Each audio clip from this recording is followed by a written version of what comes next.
शिक्षकों के पदस्थापन को लेकर राजनीति हुई शुरू। विद्यालय आवंटन से पहले होगा सक्षमता परीक्षा फेज 2 का आयोजन। नमस्कार और आदाब आप तमाम दर्शक बंधुओं को, मैं हूं एसके चौधरी। दोस्तों, बिहार के तमाम सक्षमता उत्तीर्ण शिक्षकों के पदस्थापन को लेकर बिहार में अब राजनीति काफ़ी तेज हो गई है। इसके अंतर्गत जहां वर्तमान सरकार के नेताओं द्वारा ही एक से बढ़कर एक राजनीति अपनाई जा रही है और वही नीतीश कुमार के नेताओं द्वारा ही विधान परिषद में सवाल पर सवाल पूछे जा रहे हैं और वही सवाल पूछे जा रहे हैं जो सरकार से ही संबद्ध है। साथ ही साथ शिक्षा मंत्री द्वारा ये कहे जाने पर कि आप अपना प्रस्ताव वापस ले लें, उसके बाद माननीय विधान परिषद सदस्य द्वारा प्रस्ताव को वापस भी ले लिया जाता है। वहीं दोस्तों, राजनेताओं की राजनीति के कारण ही अब सक्षमता परीक्षा उत्तीर्ण तमाम शिक्षकों का विद्यालय का आवंटन लटकते नजर आ रहा है और इससे पहले सक्षमता परीक्षा फेज 2 का आयोजन होने संबंधी खबर मिलनी शुरू हो गई है। साथियों, इससे पहले कि इन तमाम बिंदुओं के ऊपर हम विस्तार पूर्वक चर्चा करें, अगर आपने अभी तक हमारे इस चैनल सुसत्य वचन को सब्सक्राइब नहीं किए हैं तो कृपया अभी सब्सक्राइब कर लेंगे। दोस्तों, आज के वीडियो में हम मुख्य रूप से 2 बिंदुओं पर बात करेंगे, जिसमें एक ये होगा कि शिक्षकों के पदस्थापन को लेकर राजनीति प्रारंभ कर दी गई है और दूसरा बिंदु ये होगा कि सक्षमता परीक्षा उत्तीर्ण तमाम शिक्षकों का विद्यालय आवंटन से पूर्व सक्षमता परीक्षा फेज 2 का आयोजन किया जाएगा। दोस्तों, सबसे पहले आइए जानते हैं कि शिक्षकों के पदस्थापन को लेकर राजनीति की शुरुआत कैसे कर दी गई है और शिक्षकों को कैसे राजनेताओं द्वारा बरगलाने की बात कही जा रही है। साथियों, इसके क्रम में आप सभी अवगत हो गए होंगे कि इन दिनों विधान परिषद का सत्र चल रहा है और इस सत्र के दौरान जहां शिक्षकों से संबंधित बिंदुओं को तारांकित प्रश्न के रूप में उठाए जाते हैं, तो वहीं सदन में भी काफ़ी जोरदार तरीकों से बिहार के नियोजित शिक्षकों के मामले, मुख्य रूप से सक्षमता परीक्षा उत्तीर्ण शिक्षकों के मामले जो विद्यालय आवंटन से संबंधित एवं उनके पदस्थापन से संबंधित होता है, उस बातों को उठाई जाती है। दोस्तों, इसके क्रम में बिहार के तमाम नियोजित शिक्षकों के पक्ष में सवाल उठाने वाले कोई और नहीं है, वो वही एनडीए के विधान परिषद सदस्य ही है।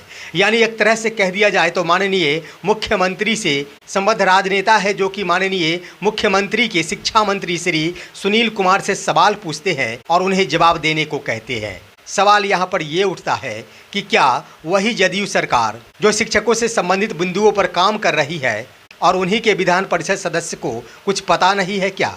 एक मिनट के लिए मान लिया जाता है कि उन्हें पता नहीं है, लेकिन सवाल उठता है कि माननीय विधान परिषद सदस्य द्वारा ये बातें कही जाती है कि बिहार के तमाम नियोजित शिक्षक जो आज से 15 वर्ष पूर्व 17 वर्ष पूर्व बिहार के विद्यालयों को संभाला था और उनकी नियुक्ति उस वक्त हुई थी जिस वक्त बिहार के 40% विद्यालयों में ताले लटके हुए थे और बखूबी बिहार के नियोजित शिक्षकों ने बिहार की शिक्षा व्यवस्था को संभाली है। ऐसे में नियोजित शिक्षकों की योगदान को कभी नहीं भूलना चाहिए और इसके लिए शिक्षकों को सुदूर इलाकों में नहीं भेजा जाना चाहिए। उनका स्थानांतरण निकटवर्ती स्थान में ही होना चाहिए, यानी संबंधित प्रखंड में, जिस प्रखंड में वो वर्तमान में पदस्थापित है, उसी प्रखंड में उनके विद्यालय को छोड़कर अन्यत्र विद्यालय में उनका पदस्थापन हो जाना चाहिए। दोस्तों, इसके संबंध में शिक्षा मंत्री डॉक्टर सुनील कुमार कहते हैं कि हमारी सरकार इसके प्रति वचनबद्ध है और मानवता का ख्याल रखते हुए शिक्षकों के पदस्थापन के मामले में तमाम महिला अभ्यर्थी, दिव्यांग अभ्यर्थी और असाध रोग से पीड़ित शिक्षकों पर निश्चित रूप से ध्यान रखेगी और उनके पदस्थापन को सरल बनाएगी। दोस्तों, उन्होंने ये भी कहा कि हम ये नहीं चाहते कि स्थानांतरण की प्रक्रिया शिक्षकों को बोझिल महसूस हो, बल्कि हमारा प्रयास ये है कि शिक्षकों को ज़्यादा परेशानी नहीं होनी चाहिए। उन्होंने ये भी कहा कि हालांकि सभी को खुश नहीं रखा जा सकता, लेकिन कुछ लोग होंगे जिन्हें आपत्ति रहेगी। साथ ही साथ उन्होंने ये भी कहा कि शिक्षकों के ऊपर ध्यान देने के क्रम में ही हमारी कमेटी ने यह व्यवस्था की है कि 40 वर्ष से कम आयु के शिक्षकों को ही पर्वतीय इलाके में भेजा जाएगा। स्वाभाविक है कि माननीय शिक्षा मंत्री वही बात दोहरा रहे हैं जो पहले से शिक्षक जान रहे हैं कि दिव्यांगजनों और असाध्य रोग से पीड़ित शिक्षकों को निश्चित रूप से राहत प्रदान की जाएगी। साथियों, आज के सदन में शिक्षा मंत्री द्वारा ये बातें नहीं कही गई कि 100% महिला अभ्यर्थियों को राहत प्रदान कर दी जाएगी। उन्होंने ये बातें कही कि हमारा प्रयास होगा कि महिलाओं को सुविधा प्रदान किया जाए। स्वाभाविक है कि शिक्षकों को निकट के विद्यालय में ही पदस्थापित किया जाना चाहिए। ये भी बात सत्य है कि एक राजनेता द्वारा ये भी बातें कही गई कि संभव हो सके तो शिक्षकों को अपने ही विद्यालय में रखते हुए राजकर्मी बना दिया जाए। लेकिन सवाल उठता है दोस्तों कि आखिर शिक्षकों की यही मांग है क्या। दोस्तों, कम से कम उन राजनेताओं को जिनके द्वारा शिक्षकों की गुणगान की जा रही थी, उनके द्वारा ये बातें कही जा रही थी कि शिक्षकों ने वैसे समय में बिहार की शिक्षा व्यवस्था को संभाला है जिस समय में बिहार का कोई औकात ही नहीं था। बिहार के पास वो क्षमता नहीं था जिसके अंतर्गत परमानेंट शिक्षकों की बहाली की जा सकती थी, और उस समय में अस्थायी तौर पर ही शिक्षकों की बहाली की गई थी। ये कहना था एनडीए के राजनेता जो शिक्षा मंत्री से सवाल कर रहे थे। सवाल के क्रम में उनके द्वारा ये भी बातें कही गई कि जिस वक्त शिक्षकों ने अस्थायी तौर पर योगदान किया था, उसके बाद आज लगभग 15 वर्ष हो गए हैं तो 17 वर्ष हो गए हैं, और ऐसे में उनके बच्चे भी कहीं सेटल हो गए हैं और हम उतना पैसा भी उन्हें नहीं दे पा रहे हैं जिससे कि उनका स्थानांतरण कोई और जिला में कर दिया जाए और वहां जाकर वो खुलकर नौकरी कर सके। सवाल करने वाले राजनेता का कहना था कि अगर शिक्षकों को दूर दराज इलाकों में पदस्थापित किया जाता है तो सारे पैसे उनको विद्यालय तक पहुंचने में ही खर्च हो जाएंगे, तो आखिर उनको बाल बच्चे के लिए बचेंगे क्या। दोस्तों, सवाल करने वाले राजनेता का कहना था कि शिक्षकों को सेवा देते देते आज कई वर्ष बीत चुके हैं, जिसके क्रम में किन्हीं की सेवा 5 वर्ष बची है तो किन्हीं की सेवा 7 वर्ष बची है। इस क्रम में उनका कहना था कि इस अंतिम समय में वैसे शिक्षकों को दूर दराज इलाकों में पदस्थापित नहीं किया जाए, उन्हें निकटवर्ती स्थान में ही रखा जाए। लेकिन दोस्तों, जहां पर सवाल उठता है कि 5 वर्ष ही इनकी सेवा बची है या फिर 7 वर्ष ही इनकी सेवा बची है, तो आखिर उन राजनेता को ये कहने में क्या लग रहा था कि इतने कम समय बचे हैं सेवानिवृत्ति के, और ऐसी परिस्थिति में उनको नई सेवा में तब्दील की जा रही है, उनकी नौकरी नई बनाई जा रही है। आखिर राजनेता क्यों ये सवाल नहीं उठा रहे थे? इसका कारण ये था कि सवाल उठाने वाले राजनेता भी वही एनडीए के राजनेता थे, यानी नीतीश कुमार के राजनेता थे।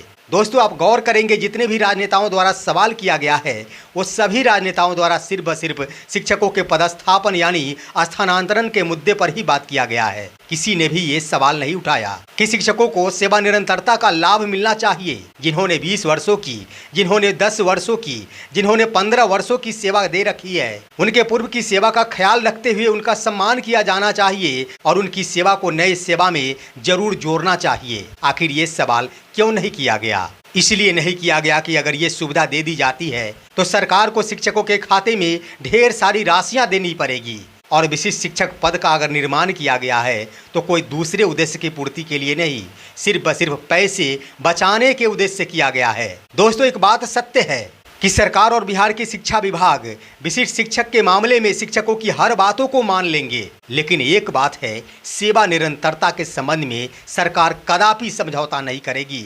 शिक्षा विभाग इस पर कभी नहीं झुकेगी, क्योंकि साथियों, विशिष्ट शिक्षक का पद इसलिए बनाया गया कि सरकार को पैसों की राहत मिल सके और सरकार को शिक्षकों के खाते में बकाया राशि भुगतान नहीं करना पड़े, शिक्षा विभाग को प्रोन्नति से राहत मिल सके और कम खर्च के मामले में ही बिहार सरकार को एक बहुत बड़ा क्रेडिट हासिल हो जाए, जो आज बिहार के तमाम शिक्षक भी कर रहे हैं।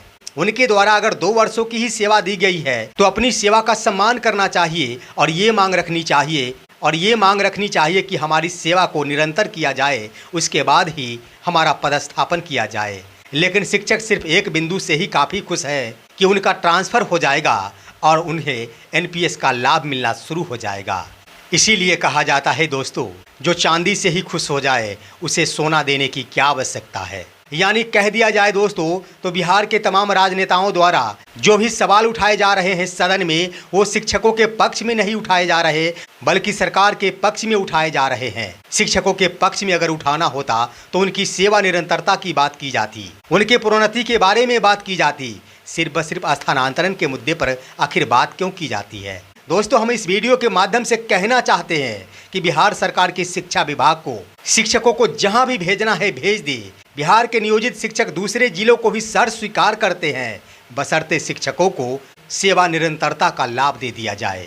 आखिर सेवा को निरंतर करने में शिक्षा विभाग और सरकार को क्या लगता है, क्यों नहीं इन बिंदुओं पर राजी होती है? इस पर सोचने की जरूरत है। वहीं दोस्तों, हम बता दें कि एक और बिंदु खड़ा हो गया है कि शिक्षकों के विद्यालय आवंटन से पूर्व सक्षमता परीक्षा फेज 2 का आयोजन किया जाएगा।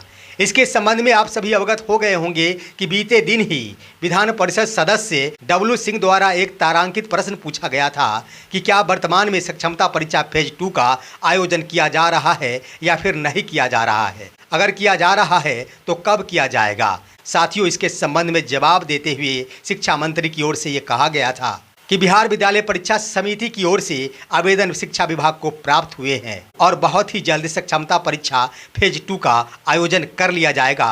इसके लिए शिक्षा विभाग तैयारी कर रही है। इन बिंदुओं से स्पष्ट हो गया है कि उधर शिक्षकों के काउंसलिंग की प्रक्रिया संपन्न होगी और उधर सक्षमता परीक्षा फेज 2 का आयोजन भी हो जाएगा और तमाम शिक्षकों का काउंसलिंग के उपरांत कुछ दिनों के लिए रोका जाएगा और सक्षमता परीक्षा फेज 2 का रिजल्ट प्रकाशन के बाद एक साथ सभी शिक्षकों का विद्यालय का आवंटन किया जाएगा। दोस्तों, इन बिंदुओं को काउंसलिंग के लिए जारी किया गया पत्र भी स्पष्ट करती है, जिसमें इस बात का उल्लेख किया गया था कि शिक्षक काउंसलिंग की प्रक्रिया को वरीयता से नहीं जोड़े। विद्यालय योगदान की तिथि ही वरीयता का निर्धारण कर पाएगा। यानी हर हाल में काउंसलिंग कराकर शिक्षकों को सुरक्षित रखने की नीति है शिक्षा विभाग की।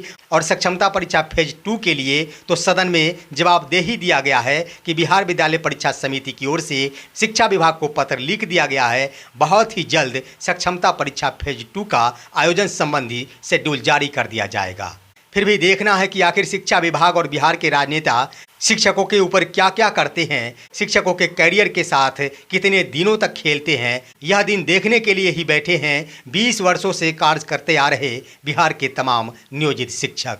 फिलहाल आज की खबर बस इतना ही। आप सभी हमारे इस वीडियो को लाइक करते हुए तमाम दोस्तों के पास शेयर कीजिए और साथ ही साथ इन तमाम बिंदुओं पर आपका क्या राय है कमेंट में अवश्य बताएं। और अब दीजिए अपने ही दोस्त SK चौधरी को इजाज़त। जय हिंद, जय भारत।